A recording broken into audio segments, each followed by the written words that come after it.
সবাইকে নমস্কার। আজকে আমি এই পেঁপে গাছটার ব্যাপারে কিছু কথা বলবো। পেঁপে গাছটার বয়স ১ বছর এবং এখন ফুল দেওয়া শুরু করেছে। পেঁপে গাছ স্ত্রী না পুরুষ কিভাবে চিনবেন সেটার ব্যাপারেও বলবো। আর আমার পুঁইশাক গাছ খুবই সুন্দর হচ্ছে। প্রত্যেকদিন তরল সার প্রয়োগ করার ফলে পাতাগুলো খুব সুন্দর হচ্ছে এবং ডগাগুলোও বড় বড় হচ্ছে।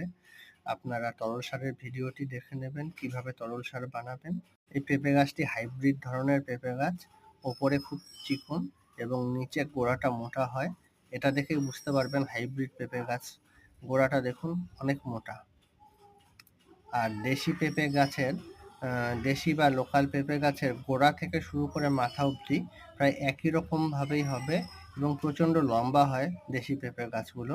কিন্তু হাইব্রিড এবং ভালো উন্নত মানের গাছগুলোর হাইট খুবই ছোট হয় এবং অল্প সময়েই প্রায় ১ বছর বয়স থেকেই ফল দেওয়া শুরু করে। আমার এই গাছটিতে রৌদ্র খুব কম পায়, দিনে প্রায় ২ থেকে ৩ ঘন্টা, তাও বিকেলবেলার আলো পায়, কিন্তু তাতেও গাছটি খুব ভালো রেজাল্ট দিচ্ছে। ওপরে টিনের শেডের নিচে গাছটি রয়েছে।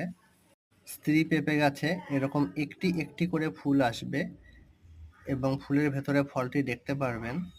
এবং পুরুষ পেঁপে গাছে কি হয়, একবারে থোকায় থোকায় ফুল আসে।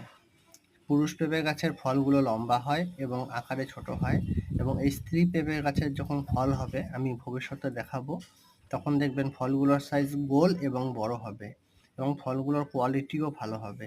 এই পেঁপেগুলো সাধারণত পাকা হিসেবেই খাওয়া হয়। পেঁপের কালার যখন সবুজ থেকে হালকা সবুজ বা হলুদ রং ধারণ করবে তখন পেড়ে নিয়ে ঘরে রাখলেই ২-৩ দিনের মধ্যে পেকে যায়। আর সবজি হিসেবে খাওয়ার জন্য দেশি বা লোকাল ধরনের পেঁপে ব্যবহার করা হয়। পেঁপে খুব একটি উপকারী ফল।